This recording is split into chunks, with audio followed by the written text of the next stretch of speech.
Bonjour à tous, aujourd'hui en direct de la Société française d'ORL à Lille, Caroline Coudière, orthophoniste, qui va nous partager son expérience de la prise en charge de la toux chronique. La toux chronique concerne 10% de la population française et ce sont souvent des patients qui sont en errance diagnostique et qui sont très gênés du fait d'une altération de la qualité de vie.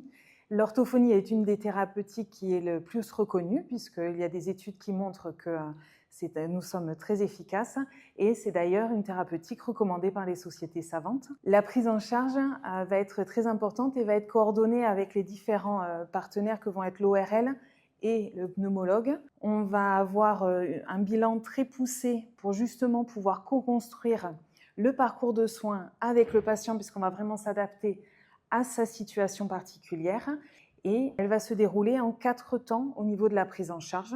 On va avoir tout d'abord de l'éducation thérapeutique et c'est là où la coordination avec les ORL va être primordiale puisqu'on va avoir besoin des images de la nasofibroscopie pour pouvoir nous servir de base à l'éducation thérapeutique. On va pouvoir expliquer aux patients donc toute la sphère ORL, donc au niveau du nez, l'arrière de la gorge et au niveau laryngé.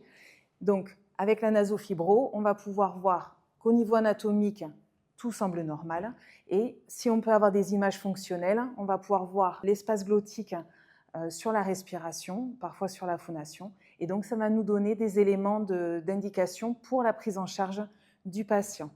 Ensuite, on va aller vraiment travailler sur tout ce qui va être irritation laryngée, donc diminution de ce seuil par des conseils sur la qualité de vie, sur des automassages, sur plusieurs choses que l'on va adapter en fonction du patient. On va avoir aussi tout un travail sur ce qui va être mis en place des stratégies de contrôle et de secours de la toux. C'est comment je fais pour identifier mes facteurs déclenchants et comment j'empêche la crise d'arriver ou quand elle a démarré, comment je peux la stopper. Et on va avoir tout un accompagnement sur tout ce qui va être plutôt psychoéducatif, donc toutes les croyances, les pensées, les habitudes que l'on a par rapport à cette toux, qui vont être donc très intéressantes pour pouvoir casser ce cercle vicieux de la toux.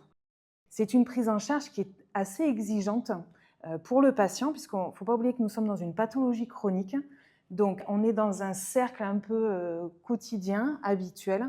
Donc, c'est pour ça qu'il va falloir une prise en charge très ciblée, très courte, où le patient va vraiment être acteur de sa prise en charge. Et donc, l'orthophoniste va vraiment avoir un regard d'experte ou d'expert pour pouvoir l'accompagner dans son cheminement.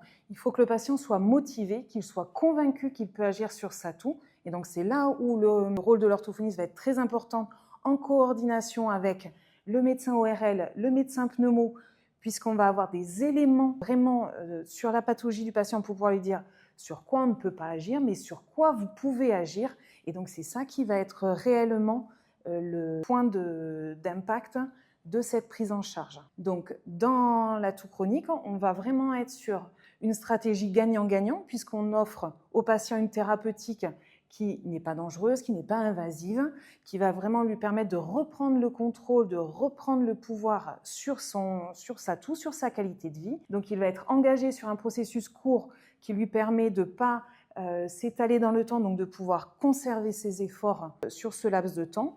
L'orthophoniste va être vraiment dans une position d'expert pour pouvoir le guider, l'accompagner dans une prise en charge co-construite et vraiment individualisée, mais en partenariat avec les ORL et éventuellement les pneumologues.